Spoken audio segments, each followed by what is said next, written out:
ನಮಸ್ಕಾರ ರೀ. ಕೊಪ್ರಿ ಬೆಂಬಲ ಬೆಲೆಗೆ ಧರಣಿ ಮಾಡಿದೆ ನಾನು. ಬೆಂಬಲ ಬೆಲೆ ಕೊಡ್ಸಕ್ಕೆ ನಿನಗೆ ಎಲ್ಲಿ ಅಲ್ಲೆಲ್ಲಾರ ಹೋಗು, ಆ ಗುಲ್ಬರ್ಗ ಜಿಲ್ಲೆಲ್ಲ ಎಂತದ್ನ ನೋಡ್ಕ. ನೀನ್ ಯಾಕೆ ಹಂಗ ಒಳ್ಳೆ ಕೋಚ್ ಬಡ್ಕೊಂಡಂಗ್ ಬಡ್ಕತ್ತೀಯ? ಸುಮ್ನಿರು, ಕೋತಿ ಆಟ ಆಡಕ್ ಹೋಗ್ಬೇಡ. ಆಮೇಲೆ ನೀನೇ ನಿಮ್ಮ ಅಪ್ಪ ಕೈ ಕೊಟ್ಟದ್ದೆ, ಇನ್ಯಾರಿಗೂ ಕೊಟ್ಟಿರಲಿಲ್ಲ. ನೀನೇ ಅವನು ನನ್ನ ವಿಚಾರ ಕೇಳಕ್ಕೆ ನಿನಗೆ ಮಾನ ಮರ್ಯಾದೆ ಐತಾ? ನಿನಗೆ ಮಾನ ಮರ್ಯಾದೆ ಐತ? ನಿಂಗೆ ಮಾನ ಮರ್ಯಾದೆ ಇದ್ರೆ ನೀವು ಇವೆಲ್ಲ ಕೂಗಕ್ಕಲ್ಲ. ನಿಂದೇನ್ ಕೂಗ್ತಾ ಇದೆಯಾ ಅದು ಕೂಗು. ಮಾನ ಮರ್ಯಾದೆ ಇದೆಯಾ ನಿಂಗೆ? ಆಗಲೇ ಹೇಳಿದೀನಿ ನಾನು. ನಿನ್ ಯೋಗ್ಯತೆಗೋಷ್ಟು ಬೆಂಕಿ ಹಾಕ. ನೀವೆಲ್ಲ ಪ್ರತಿಭಟನೆ ಮಾಡಕ್ ಬಂದಿದ್ದೀರ ಅಂತಿಲ್ಲ. ನಾಚಿಕೆ ಆಗ್ಬೇಕು ನಿಮ್ಗೆ.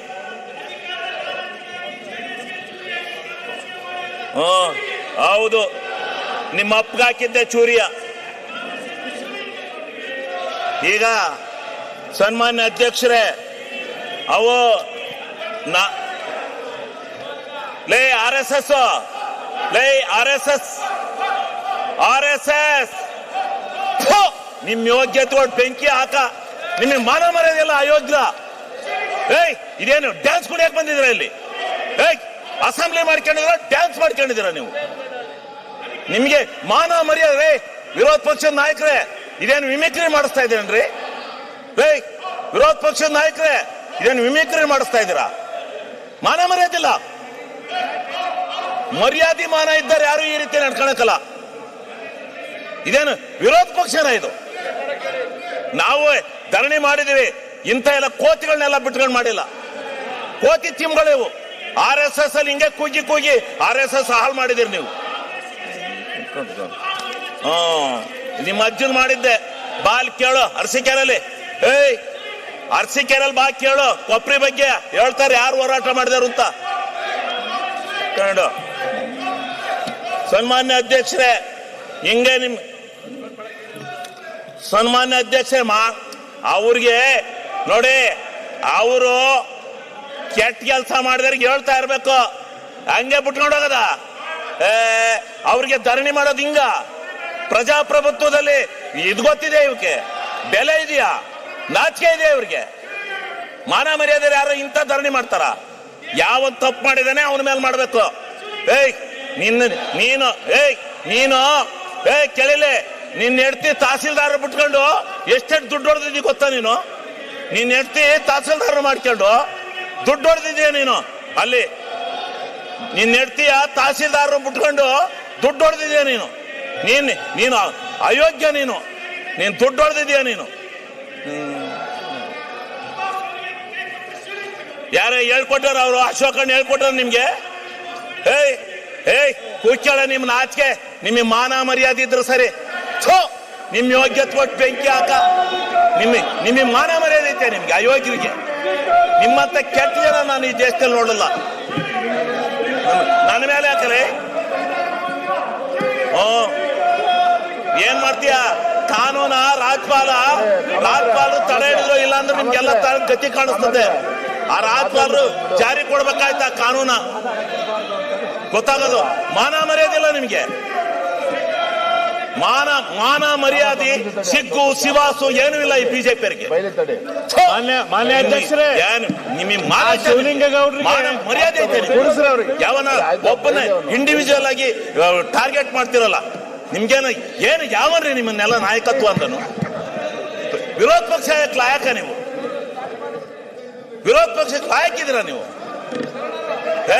ನೀನು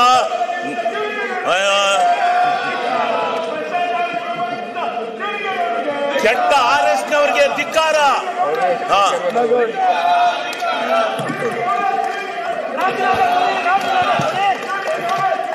ಸನ್ಮಾನ್ಯ ಅಧ್ಯಕ್ಷರೇ, ನಾನು ಇದರಿಂದ ವಿಚಲಿತನಾಗಲ್ಲ. ನಿನ್ನಂತ 100 ನಾಯಿಗಳು ಬಂದ್ರು ನಾನು ಎದುರಲ್ಲ. ನಾಯಿಗಳಿಗೆ ಕಡೆ ನೀವು. ಆ ನಾಯಿಗಳಿಗಾರ ಬುದ್ಧಿ ಇರುತ್ತೆ, ಅಷ್ಟು ಇಲ್ಲ ನಿಮಗೆ. ನೀವು ಹುಟ್ಟು ಅಯೋಗ್ಯರು. ಈ ಬಿಜೆಪಿಯವ್ರು ಹಿಂಗೆ ಮಾಡಿ ತಾಳ ಹಾಕಿ ತಟ್ಟ ಹಾಕಿ ಈ ಅಧಿಕಾರಕ್ಕೆ ಬರಕ್ಕೆ ನಿಮ್ಮ ಜೀವನದಲ್ಲಿ ಸಾಧ್ಯ ಇಲ್ಲ. ನಿಮ್ಮ ಜೀವನದಲ್ಲಿ ಅಧಿಕಾರಕ್ಕೆ ಬರಕ್ಕೆ ಸಾಧ್ಯ ಇಲ್ಲ. ಮಾನ ಮಾನ ಮರ್ಯಾದೆ ಸಿಗ್ಗು ಸಿವಾಸು ಏನೂ ಇಲ್ಲ ನಿಮಗೆ.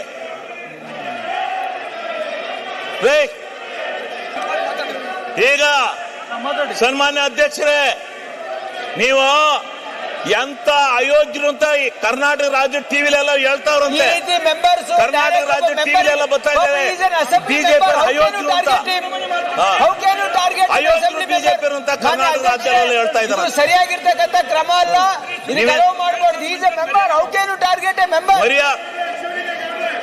ನೋಡಿ ನಿಮ್ಮಪ್ಪ ಯಾಕೆ ಏನ್ ಮಾಡ್ತಾ ಇದ್ದೀರಿ ನೀವು? ನಿಮ್ಮಪ್ಪ ಮನೆ ಅಧ್ಯಕ್ಷರೇ ಅಲ್ಲಿ ನಿಮ್ಮ ಅಪೋಸಿಷನ್ ಲೀಡರ್ ಹೇಳಿ. ಮಾನ ಮರ್ಯಾದೆ ಇದೆ ನಿಮ್ಗೆ? ಅಯೋಗ್ಯ.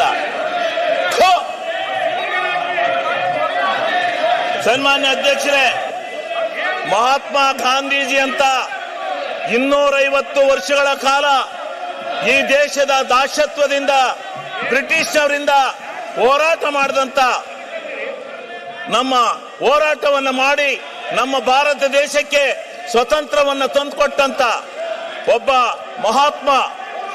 ಮಹಾತ್ಮನನ್ನ ಇವತ್ತು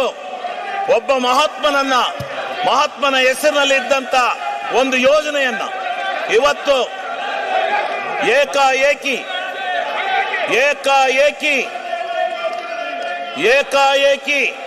ಇವತ್ತು ಆ ಹೆಸರನ್ನ ಬದಲಾಯಿಸಿ ಈ ದೇಶದ ಒಬ್ಬ ಮಹಾತ್ಮನಿಗೆ ಈ ಬಿಜೆಪಿಗರು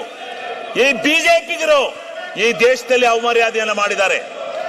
ಈ ದೇಶಕ್ಕೆ ಇವತ್ತು ಯಾವ ಸ್ವತಂತ್ರ ಭಾರತವನ್ನು ತಂದುಕೊಟ್ಟಂತ ಒಬ್ಬ ಮಹಾತ್ಮನಿಗೆ ದ್ರೋಹ ಬಗೆದು ಅವನ ಹೆಸರನ್ನ ಬದಲಾವಣೆ ಮಾಡಿ ಬೇರೆ ಹೆಸರನ್ನ ಇಡ್ತಾ ಇದ್ದಾರೆ. ಈಗ ನೋಡಿ ಹೆಸರನ್ನ ಬದಲಾಯಿಸಿರ್ತಕ್ಕಂಥ ಇವರಿಗೆ ಪ್ರತಿಭಟನೆ ಮಾಡಿ ಇಂಡಿವಿಜುವಲ್ ಯಾಕೆ ಮಾತಾಡ್ಲಿಕ್ಕೆ ಹೋಗ್ತಾರೆ? ಗ್ರಾಮಗಳ ಬೀಡು ಭ್ರಷ್ಟಾಚಾರ ಬರಬೇಡಿ, ಹಳ್ಳಿಗಳ ಸ್ವರಾಜ್ಯ ಆಗಬೇಕು, ಗ್ರಾಮ ಸ್ವರಾಜ್ಯ ಆಗಬೇಕು ಅಂತೇಳಿ ಮಹಾತ್ಮ ಗಾಂಧೀಜಿಯವರು ಹೋರಾಟವನ್ನು ಮಾಡಿದರು. ಆ ಕನಸಿನ ಮೇಲೆ ಮನಮೋಹನ್ ಸಿಂಗ್ ರವರು ಕಾನೂನನ್ನು ಜಾರಿಗೆ ತಂದು ಮಹಾತ್ಮ ಗಾಂಧೀಜಿಯವರು ಕಂಡಂತ ಕನಸನ್ನ ಗ್ರಾಮ ಸ್ವರಾಜ್ಯ ಮಾಡಬೇಕು, ಗ್ರಾಮಸ್ಥರ ಕೈಯಲ್ಲಿ ಗ್ರಾಮಗಳ ಕೈಯಲ್ಲಿ ಅಧಿಕಾರವನ್ನು ಕೊಡಬೇಕು, ಅವ್ರ ಕೈ ತುಂಬ ಹಣವನ್ನು ಕೊಡಬೇಕು, ಯೋಜನೆಗಳನ್ನು ಕೊಡಬೇಕು, ಗ್ರಾಮ ಸ್ವರಾಜ್ಯ ಮಾಡಬೇಕು ಅಂತ ಹೇಳಿ ಮಹಾತ್ಮ ಗಾಂಧೀಜಿಯವರು ಕಂಡಂತ ಕನಸನ್ನ ನನಸು ಮಾಡಿದಂತ ಮನಮೋಹನ್ ಸಿಂಗ್ ರವರ ಆ ಕಾನೂನನ್ನ ಇವತ್ತು ಇಡೀ ಕರ್ನಾಟಕ ರಾಜ್ಯದಲ್ಲಿರ್ತಕ್ಕಂಥ ಭಾರತ ದೇಶದಲ್ಲಿರ್ತಕ್ಕಂಥ ಎಲ್ಲ ಗ್ರಾಮ ಪಂಚಾಯತಿಗಳ ಅಧಿಕಾರವನ್ನ ಸ್ವಾಯತ್ತತೆಯನ್ನು ತೆಗೆದಾಕ್ತಕ್ಕಂಥ ನಿಟ್ಟಿನಲ್ಲಿ ಮಾಡಿರ್ತಕ್ಕಂಥ ಈ ಬಿಜೆಪಿ ಸರ್ಕಾರಕ್ಕೆ ಇವತ್ತು ಇಡೀ ಕರ್ನಾಟಕ ರಾಜ್ಯ ಅಲ್ಲ ಭಾರತ ದೇಶದಲ್ಲಿ ನೆಕ್ಸ್ಟ್ ಇಡೀ ಜನ ಈ ಬಿಜೆಪಿಯನ್ನು ಕಿತ್ತೊಯ್ಯುತ್ತಾರೆ. ಇವತ್ತು ಮಹಾತ್ಮ ಗಾಂಧೀಜಿಯ ಇಲ್ಲ, ನಿನ್ನ ಹೆಂಡತಿ ತಹಸೀಲ್ದಾರ್ ಬಿಟ್ಕೊಂಡು ದುಡ್ಡು ಹೊಡೆದಲ್ಲ, ಅಲ್ಲಿ ಹೋಗಿ ಹೇಳ್ತಾರೆ ಚಿಂಚೋಳಿಲಿ ಎಷ್ಟೆಷ್ಟು ದುಡ್ಡು ಹೊಡಿತಾ ಇದೀಯ ಅಂತ ನೀನು ತಹಸೀಲ್ದಾರ್ ಬಿಟ್ಕೊಂಡು. ಈಗ ಇವತ್ತು ಈ ಒಂದು ವ್ಯವಸ್ಥೆ ಒಳಗಡೆ ಇವತ್ತು ನಡೀತಾ ಇರ್ತಕ್ಕಂಥ ಈ ಸಂದಿಗ್ಧವಾದಂತ ವಾತಾವರಣದಲ್ಲಿ ಇವತ್ತು ಈ ಒಂದು ಅಧಿಕಾರ ಈ ಒಂದು ವ್ಯವಸ್ಥೆಯನ್ನ ಹಾಳು ಮಾಡತಕ್ಕಂತ ದೃಷ್ಟಿನಲ್ಲಿ ಗ್ರಾಮ ಸ್ವರಾಜ್ಯದ ಬದುಕನ್ನ ಇವತ್ತೇನು ಕರ್ನಾಟಕ ರಾಜ್ಯ ಅಲ್ಲ ಭಾರತ ದೇಶದಲ್ಲಿ ಗ್ರಾಮ ಪಂಚಾಯಿತಿಯ ಸದಸ್ಯರು ನೀವೇನಂದ್ರು ನಾನು ನಿಲ್ಸಲ್ಲ, ನೀವು ಪಡ್ಕೊಂಡ್ರು ನಿಲ್ಸಲ್ಲ, ನಾನು ಭಾಷಣ ಮಾಡ್ತೇನೆ, ಇದು ರೆಕಾರ್ಡ್ ಹೋಗುತ್ತೆ. ನಾನು ಮಾಧ್ಯಮ ಸ್ನೇಹಿತರಿಗೆ ಒಂದು ಮನವಿ ಮಾಡ್ತೀನಿ, ನಾನು ಹೇಳ್ತಕ್ಕಂಥದ್ದು ಸತ್ಯ ಇದ್ರೆ ನಾಳೆ ಬರ್ಗಿರಿ, ಇಲ್ಲ ಅಂದ್ರೆ ಈ ಪೋಲಿಗಳನ್ನ ಈ ಪೋಲಿ ಕೆಲಸ ಮಾಡ್ತಾ ಇರುವಂತ ಈ ಅಶೋಕಣ್ಣ ನಾಯಕತ್ವದಲ್ಲಿ ಇಂಥ ಪೋಲಿ ಕೆಲಸ ಮಾಡ್ತಾ ಇರೋದು ಒಳ್ಳೆ ಕೆಲಸ ಅಲ್ಲ. ನಾನು 20 ವರ್ಷದಿಂದ ಈ ಸದನದಲ್ಲಿದ್ದೇನೆ, ಇಂಥ ಕೆಟ್ಟ ಪ್ರವೃತ್ತಿನ ನಾನು ನೋಡಿರ್ಲಿಲ್ಲ. ಯಾರೋ 3 ಜನ, ಒಬ್ಬ RSS ಈ ಮಂಗಳೂರಿನನು, ಇವನು ನಾನು ಮಾತಾಡೋಕೆ ಎದ್ರು ಹೇಳ್ತಾನೆ, ಇವನೊಬ್ಬ ಈ ತಹಸೀಲ್ದಾರ್ ಚಿಂಚೋಳಿಲಿ ಅವನ ಹೆಂಡತಿ ಬಿಟ್ಕೊಂಡು ದುಡ್ಡು ಹೊಡ್ಕೊಂಡು ಇಲ್ಲಿ ಬರ್ತಾನೆ ಇವನು ಇವನು ಇವನು ಭ್ರಷ್ಟರಲ್ಲಿ ಭ್ರಷ್ಟ ಇವನು ಭ್ರಷ್ಟರಲ್ಲಿ ಭ್ರಷ್ಟ ಇವನು ಸಲಗಾರ ಇವನು ಭ್ರಷ್ಟ ಇವನು ಬಂದಿಲ್ಲಿ ಆಟ ಹಾಕಕ್ ಬಂದಿದ್ದಾನೆ. ಇಡೀ ಬಿಜೆಪಿ, ಕಾಂಗ್ರೆಸ್ ಮತ್ತು ಎಲ್ಲಾ ಪಕ್ಷದ ಸದಸ್ಯರುಗಳು, ಗ್ರಾಮ ಪಂಚಾಯತಿ ಸದಸ್ಯರು ನಿಮ್ಮ ಮುಖಕ್ಕೆ ಮಂಗಳಾರತಿ ಅಂತ ಕಾಯ್ತಾವ್ರು. ಹೋಗಿ ಚುನಾವಣೆ ಡಿಕ್ಲೇರ್ ಮಾಡಿ ಗೊತ್ತಾಗುತ್ತೆ ನೀವು ಎಷ್ಟು ಸೀಟ್ ಬರ್ತೀರಾ ಗ್ರಾಮ ಪಂಚಾಯತಿಲಿ ಅಂತ ಗೊತ್ತಾಗತ್ತೆ. ನಿಮ್ಮ ಹಣೆ ಬರ ಗ್ರಾಮಗಳಿಗೆ ಗ್ರಾಮ ಸ್ವರಾಜ್ಯ ಬಂದಿತ್ತು, ಆ ಗ್ರಾಮ ಸ್ವರಾಜ್ಯವನ್ನು ಹಾಳು ಮಾಡಿ ಇವತ್ತು ನೀವು ಈ ಒಂದು ಕೆಟ್ಟ ಪ್ರವೃತ್ತಿಯನ್ನು ಮಾಡ್ಕೊಂಡು ಬದ್ದಾಯ್ತೀರಾ. ಇದರಿಂದ ನಡೀತಾ ಇರ್ತಕ್ಕಂಥ ಈ ಒಂದು ವ್ಯವಸ್ಥೆ ಒಳಗಡೆ ರೇ ಅಧ್ಯಕ್ಷರೇ, ಇಂಥ ಕೆಟ್ಟ ನಡತೆಯನ್ನ ಆಕ್ರಿ ವರಿಕೆ ರೇ ಅಧ್ಯಕ್ಷರೇ, ಇಂಥ ಕೆಟ್ಟ ನಡತೆಯನ್ನ ವರಿಕೆ ಹಾಕಕ್ಕೆ ಹೆದರಿಕೆತ್ತಿರಲ್ರಿ. ಆಕ್ರಿ ವರಿಕೆ, ಆಕ್ರಿ ತೆಗೆದೋ ವರಿಕೆ. ಇವ್ರೇನ್ ಇಡೀ ರಾಜ್ಯದ ಜನ ಆಕ್ರಿ ಇವ್ರದ್ದು ಅತಿಯಾತು. ವೈಯಕ್ತಿಕವಾಗಿ ಇದು ಮಾಡ್ತಾರೆ ಇವರು. ಬರೀ ಇದು ಇಡೀ 80 ವರ್ಷದ ರಾಜಕಾರಣದ ಇತಿಹಾಸದಲ್ಲಿ ಇಂಥ ಕೆಟ್ಟ ನಡತೆಯನ್ನು ನಡೆಸಿರಲಿಲ್ಲ, ಇಂಥ ಕೆಟ್ಟ ನಡತೆ ನಡೆದಿರಲಿಲ್ಲ. ಮಾಡಲು ಧರಣಿನ ನಾವು ಮಾಡಿದ್ದು, ಧರಣಿನ ಅಗೋರಾತ್ರ ಮನಗಿದ್ದು. ಇಂಥ ಅಯೋಗ್ಯ ಕೆಲಸ ಮಾಡಿರ್ಲಿಲ್ಲ ಯಾರು. ಇಂಥ ಕೆಟ್ಟ ನಾನ್ ಪ್ರಜಾಪ್ರಭುತ್ವ, ನಾನು ಯಾವ ಪಕ್ಷ ನೀನ್ಯಾವನ ಕೇಳಕ್ಕೆ. ಗ್ರಾಮ ಸಭೆಯಲ್ಲಿ ನಿರ್ಣಯ ಆಗ್ತಾ ಇತ್ತು, ಗ್ರಾಮ ಸಭೆಯಲ್ಲಿ ನಿರ್ಣಯ ಆಗ್ತಾ ಇತ್ತು, ಗ್ರಾಮ ಸಭೆಯಲ್ಲಿ ನಿರ್ಣಯ ಆಗ್ತಾ ಇತ್ತು. ಗ್ರಾಮ ಸಭೆಯಲ್ಲಿ ಏನು ಆ ಗ್ರಾಮದ ಆಡಳಿತ, ಆ ಗ್ರಾಮದ ಅಭಿವೃದ್ಧಿ ಕೆಲಸಗಳು ಅವನ್ನ ನಿರ್ಣಯ ಮಾಡ್ತಕ್ಕಂಥ ಒಂದು ಕಾನೂನನ್ನ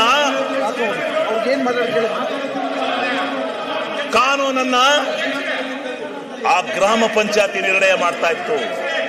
ಗ್ರಾಮ ಸ್ವರಾಜ್ಯದ ಕೈಗೆ ಯಾವ ಮಹಾತ್ಮ ಗಾಂಧೀಜಿ ಕನಸು ಕಂಡಿದ್ರೋ ಅಂಥ ಮಹಾತ್ಮನ ಇಚ್ಛೆಯಂತೆ ಅಂತನ ಮಹಾತ್ಮ ಗಾಂಧೀಜಿ ಯಾವ ಗ್ರಾಮ ಸ್ವರಾಜ್ಯ ಆಗ್ಬೇಕು, ಇದು ಹಳ್ಳಿಗಳ ನಾಡು, ರೈತರ ಬೀಡು ಅಂತಕ್ಕಂಥ ಮಾತನ್ನ ಏನ್ ಹೇಳಿದ್ರು, ಅದಕ್ಕೆ ಬದ್ಧವಾಗಿ ಆ ಮಹಾತ್ಮ ಗಾಂಧೀಜಿಯವರ ಕನಸನ್ನ ಮಾಡಿದಂತ ಮನಮೋಹನ್ ಸಿಂಗ್ ಅವರಿಗೆ ಅಭಿನಂದನೆ ಸಲ್ಲಿಸೋದು ಬಿಟ್ಟು ಇವತ್ತು ಕಾನೂನನ್ನ ಬದಲಾವಣೆ ಮಾಡಿ ನೀವು ಇಲ್ಲೆಲ್ಲ ನಿಮ್ಮ ಪಕ್ಷದ ಮೆಂಬರ್ಗಳನ್ನ ಹೋಗಿ ಕೇಳಿ ಮತ್ತೆ ಸುಗಿತಾರ ಹೋಗಿ ಗ್ರಾಮ ಪಂಚಾಯತಿ ನರೇಗಾ ದುಡ್ಡಿಲ್ದೇ ಇದ್ರೆ ಆ ಗ್ರಾಮ ಪಂಚಾಯತಿ ಮೆಂಬರ್ಗಳು ಎಲ್ಲಿ ನಿಲ್ತಾರೆ, ಎಷ್ಟು ಚುನಾವಣೆ ನೋಡಿ ಎಷ್ಟು ಎಷ್ಟು ಇದಿತ್ತು ಗ್ರಾಮ ಪಂಚಾಯತಿನಲ್ಲಿ, ಅದನ್ನು ಹಾಳು ಮಾಡಿ ಇವತ್ತು ಇಂಥ ಒಂದು ಕೆಲಸವನ್ನ ಮಾಡಿದಿರಿ. ಇದನ್ನ ನೀವು ಅರ್ಥ ಮಾಡ್ಕೋಬೇಕು. ಇದು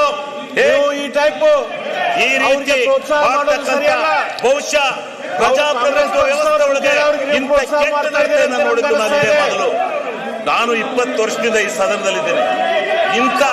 ಇಂಥ ಅಯೋಗ್ಯ ಪ್ರತಿಭಟನೆ ನೋಡಿದ್ರೆ ಯಾವಾಗೂ ಕೂಡ ಇಂಥ ಕೆಟ್ಟ ಪ್ರತಿಭಟನೆ ನೋಡಿದ್ರೆ ಫಸ್ಟ್ ಅಧ್ಯಕ್ಷರ ನೀವು ನಿರ್ವಹಿಸಿಲ್ಲ, ಒಬ್ಬ ಸಂಪೂರ್ಣವಾಗಿ ನಾಚಿಕೆ ಆಗಲ್ಲ ನಿಮ್ಗೆ. ಈ ರೀತಿ ಗ್ರಾಮ ಸ್ವರಾಜ್ಯ ಆಗ್ತಕ್ಕಂಥದ್ದು ಒಂದು ಗ್ರಾಮ ಪಂಚಾಯತ್ಗೆ 1 ಕೋಟಿಯಿಂದ 5 ಕೋಟಿವರೆಗೆ 5 ಕೋಟಿಯವರೆಗೆ ಹಣ ಹೋಗುದು. ಏನು ಅವರ ಯೋಜನೆ? ಒಬ್ಬ ಅಧ್ಯಕ್ಷ ಬೆಳಿಗ್ಗೆ ಎದ್ದು ಈ ಚರಂಡಿ ಆಗ್ಬೇಕು ಅಂದ್ರೆ ಮಾಡಿ ಅಂತ ಅಧಿಕಾರ ಕೊಡುವಂತ ಅಧಿಕಾರ ಕೊಟ್ಟಿದ್ರು. ಒಂದು ಊರಿಗೆ ದಾರಿ, ಕಾಂಕ್ರೀಟ್ ರಸ್ತೆ ಅವೆಲ್ಲನೂ ಮಾಡ್ಕೊಂಡಿದ್ದಾರೆ. ಎಲ್ಲರೂ ಮಾಡ್ಕೊಂಡಿದ್ದಾರೆ. ನರೇಗಾವನ್ನು ಉಪಯೋಗಿಸಿಕೊಂಡು ಸಾವಿರಾರು ಕೋಟಿ ಕಾಮಗಾರಿಗಳನ್ನು ಮಾಡ್ಕೊಂಡಿದ್ದಾರೆ. ಇಂಥ ಕಾಮಗಾರಿಗಳನ್ನು ಮಾಡ್ಕೊಂಡು ಇವತ್ತು ನೀವು ಅದನ್ನ ವಿರೋಧ ಮಾಡ್ತಿರಲ್ಲ, ನಾಚಿಕೆ ಆಗಲ್ವ ನಿಮ್ಗೆ? ಯಾಕೆ ವಿರೋಧ ಮಾಡ್ತೀರಿ? ಇಂಥ ಒಂದು ಕಾನೂನು ಮತ್ತೆ ಬರಲಿಕ್ಕೆ ಸಾಧ್ಯ? ದಯಮಾಡಿ ನೀವು ಅರ್ಥ ಮಾಡ್ಕೋಬೇಕು ಅಂತಕ್ಕಂಥ ಮಾತನ್ನ ಸನ್ಮಾನ್ಯ ಅಧ್ಯಕ್ಷರೇ ನಾನು ಹೇಳಿ, ಇವತ್ತು ಮುಂದೆ ಈ ಒಂದು ಇವತ್ತು ತಂದಿರ್ತಕ್ಕಂಥ ಕಾನೂನಿನಲ್ಲಿ 40% ಹಣವನ್ನ 40% ಹಣವನ್ನ ನಾವು ಕೊಡಬೇಕು. 60% ಅವ್ರು ಮಾಡಿದ್ದಾರೆ. 40% ಅನ್ನ ಕರ್ನಾಟಕ ರಾಜ್ಯಕ್ಕೆ ಹೊರೆ ಆಗ್ತಾ ಇದೆ. ಕರ್ನಾಟಕ ರಾಜ್ಯದ ಯಾಕೆ ನಿಮ್ಮ ಹತ್ರ ದುಡ್ಡಿಲ್ವಾ? ನಿಮ್ಮ ಹತ್ರ ದುಡ್ಡಿಲ್ವೇನ್ರಿ? ಯಾಕ್ರಿ ರಾಜ್ಯದಲ್ಲಿ sponsor schemes, central sponsor scheme ಒಂದಾರ ಸಕ್ಸಸ್ ಮಾಡಿದಿರೇನ್ರಿ? ಒಂದಾರ ಮಾಡಿದಿರಿ? ಎಲ್ಲ ಕರ್ನಾಟಕ ರಾಜ್ಯದಿಂದ ಕೆಲಸ ಮಾಡಿಸ್ತೀರಿ, 50-50 ಶೇರಿಂಗ್ ಅಂತ ದುಡ್ಡೇ ಕೊಡೋದಿಲ್ಲ. ಇವತ್ತು ಎಷ್ಟು ಸಾವಿರ ಕೋಟಿ ಹಣವನ್ನ ನಿಮಗೆ ರಾಜ್ಯ ಸರ್ಕಾರ ಕೊಡಬೇಕು. ನೀವು ಯಾಕೆ ಭಿನ್ನಾಭಿಪ್ರಾಯ ಮಾಡ್ತೀರಿ? ಆದ್ರಿಂದ ಈ 40-60 ಅನುಪಾತ ಏನಿದೆ ಯಾತಕ್ ಬೇಕು? ಆಮೇಲೆ ಡೆಲ್ಲಿಯಿಂದ ಕಳಿಸ್ತಾರಂತೆ ಗ್ರಾಮ ಪಂಚಾಯತಿ ಹೆಂಗ್ ನಡಿಬೇಕು ಅಂತ ಯೋಜನೆಗಳನ್ನ. ನಾಚಿಕೆ ಆಗಲ್ಲ ನಿಮ್ಗೆ? ಹಳ್ಳಿಯಿಂದ ಡೆಲ್ಲಿಗೆ ಹೋಗ್ಬೇಕು, ಡೆಲ್ಲಿಯಿಂದ ಅಲ್ಲ ಬರೋದು ಕಾನೂನು ಯೋಜನೆಗಳು. ಹಳ್ಳಿಯಿಂದ ಯೋಜನೆಗಳು ಡೆಲ್ಲಿಗೆ ಹೋಗ್ಬೇಕು, ಡೆಲ್ಲಿಯಿಂದ ಅಲ್ಲ ಯೋಜನೆಗಳು ಬರೋದು. ನಾಚಿಕೆ ಆಗ್ಬೇಕು. ಡೆಲ್ಲಿಯಿಂದ ಅಲ್ಲ ರೀ ಯೋಜನೆಗಳು ಬರೋದು, ಆ ಗ್ರಾಮದಲ್ಲಿ ಏನು ಅವಶ್ಯಕತೆ ಇದೆ ಅಂತಕ್ಕಂಥದ್ದನ್ನು ಇದು ಮಾಡಬೇಕು. ಇವತ್ತು ರೈತ ಈ ಡೈರಿ ಶೆಡ್ಗಳನ್ನ ಕಟ್ಕೊಂಡು ಹೈನುಗಾರಿಕೆ ಇವತ್ತು ಇಡೀ ಕರ್ನಾಟಕ ರಾಜ್ಯದಲ್ಲಿ ಮನೆ ಮಾತಾಗಿದೆ. ಇವತ್ತು ರೈತ ಬದುಕಿರ್ತಕ್ಕಂಥದ್ದೇ ಹೈನುಗಾರಿಕೆಯಿಂದ. ಆ ಹೈನುಗಾರಿಕೆಯ ಕೊಟ್ಟಿಗೆ ಮನೆಗಳನ್ನ ಶೆಡ್ಗಳನ್ನ ಕಟ್ಕೊಂಡು 2 ಹಸ ಸಾಕ್ತಾ ಇದ್ದಾನೆ, ಇವತ್ತು 5 ಹಸ 10 ಹಸಿಗೆ ಬಂದಿದ್ದಾನೆ. ಅದರಿಂದ ಎಷ್ಟು ಹಾಲು ಕರಿತಾನೆ, ಸ್ವಾವಲಂಬಿ ಆಗಿದ್ದಾನೆ, ಕಾರ್ನಲ್ಲಿ ತಿರುಗ್ತಾ ಇದ್ದಾನೆ. ಇದಕ್ಕೆ ಸಂತೋಷ ಪಡೋದು ಬಿಟ್ಟು ನೀವು ಸಂತೋಷ ಪಡ್ಬೇಕ್ರಿ. ಇವತ್ತು ತನ್ನ ಹೊಲದ ಬದನ ತಾನು ಹಾಕೊಂಡು, ತನ್ನ ಹೊಲದ ಬದವನ್ನ ತಾನು ಮಾಡ್ಕೊಂಡು, ಇಡೀ ಗ್ರಾಮಗಳನ್ನ ಸ್ವಚ್ಛ ಮಾಡ್ಕೊಂಡು, ಗ್ರಾಮಕ್ಕೆ ಕಾಂಕ್ರೀಟ್ ಅನ್ನ, ಪ್ರತಿಯೊಂದು ಸವಲತ್ತನ್ನ, ಅಂಗನವಾಡಿಗಳನ್ನ ಕಟ್ಕೊಂಡು ಇವತ್ತು ಇದರಿಂದ ಎಷ್ಟರ ಮಟ್ಟಿಗೆ ಹೆಸರಾಗಿತ್ತು. ಆ ಗ್ರಾಮ ಸ್ವರಾಜ್ಯವನ್ನ ತೆಗೆದಂತ ಭ್ರಷ್ಟು, ಆ ಗ್ರಾಮ ಸ್ವರಾಜ್ಯವನ್ನ ತೆಗೆದಂತ ಭ್ರಷ್ಟು ಯಾರಾದ್ರೂ ಈ ದೇಶದಲ್ಲಿದ್ರೆ ಅವರು ಬಿಜೆಪಿಯವರು. ಇವತ್ತು ನಾನು ಹೇಳ್ತೇನೆ, ಆ ಶಾಪ ಹಳ್ಳಿ ಗ್ರಾಮದ, ಆ ಗ್ರಾಮಸ್ಥರ ಶಾಪ, ಹಳ್ಳಿ ನಾಡಿನ ಶಾಪ ನಿಮಗೆ ತಟ್ಟುತ್ತೆ. ಒಂದು ದಿವಸ ತಟ್ಟುತ್ತೆ ನಿಮಗೆ. ಇದನ್ನ ಯಾವ ದೃಷ್ಟಿನಲ್ಲಿ ಹಾಳು ಮಾಡಿದಿರೋ, ಈ ದೇಶವನ್ನ ಹಾಳು ಮಾಡಕೊಂಡಿದಿರೋ, ಗ್ರಾಮ ಸ್ವರಾಜ್ಯವನ್ನ ಮಹಾತ್ಮ ಗಾಂಧೀಜಿ ಹೇಳ್ತಾ ಇದ್ರು. ದಕ್ಷಿಣ ಆಫ್ರಿಕಾದಲ್ಲಿ ಹೇಳಿದ್ರು, ನನ್ನ ನಾಡು ಹಳ್ಳಿಯ ನಾಡು, ನನ್ನ ನಾಡು ರೈತರ ಬೀಡು, ಆ ಬೀಡು ಹಳ್ಳಿಯ ನಾಡು ಸ್ವರಾಜ್ಯ ಆಗ್ಬೇಕು, ಅದಕ್ಕೋಸ್ಕರ ನನ್ನ ತ್ಯಾಗ ಅಂತ ಹೇಳಿದ್ರು. ಓದಲ್ಲೆಲ್ಲ ಹೇಳ್ತಾ ಇದ್ರು, ಆ ನಾಡಿನ ಸ್ವರಾಜ್ಯವನ್ನ ಮಾಡ್ಲಿಕ್ಕೋಸ್ಕರ ಇಂಥ ಒಂದು ಕಾನೂನನ್ನ ತಂದ್ರೆ ನಿಮ್ಮ ಯೋಗ್ಯತೆಗೆ ನೀವು ಇದನ್ನ ಬದಲಾವಣೆ ಮಾಡಿ ಮತ್ತೆ ಅದನ್ನ ಪ್ರತಿಭಟನೆ ಮಾಡ್ಕೊಳಕ್ ಬಂದಿದ್ದೀರ. ನೀವು ಇಲ್ಲಿ ನಾಚಿಕೆ ಆಗ್ಬೇಕಲ್ವ ನಿಮ್ಗೆ?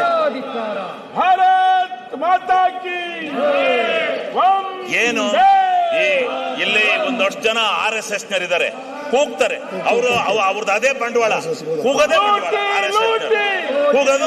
ಕೂಗೋದು ಜಿಂದಾಬಾದ್ ಅಂತ ಅದೇ ನಿಮ್ದು RSS. ಇನ್ನೇನೈತೆ? ಸ್ವಲ್ಪ ಗೌರವ, ಆತ್ಮಸಾಕ್ಷಿಯಿಂದ ಇರೋದನ್ನ ಕತ್ಕೊಳ್ಳಿ. ಇದು ಈ ಭಾರತ ದೇಶ ಜನಸಂಪತ್ತಿನಿಂದ ಏರಳವಾದಂತ ದೇಶ.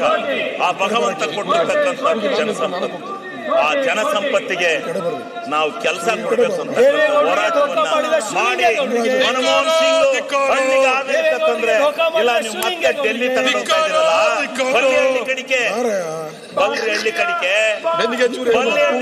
ತೋರಿಸ್ತೀವಿ.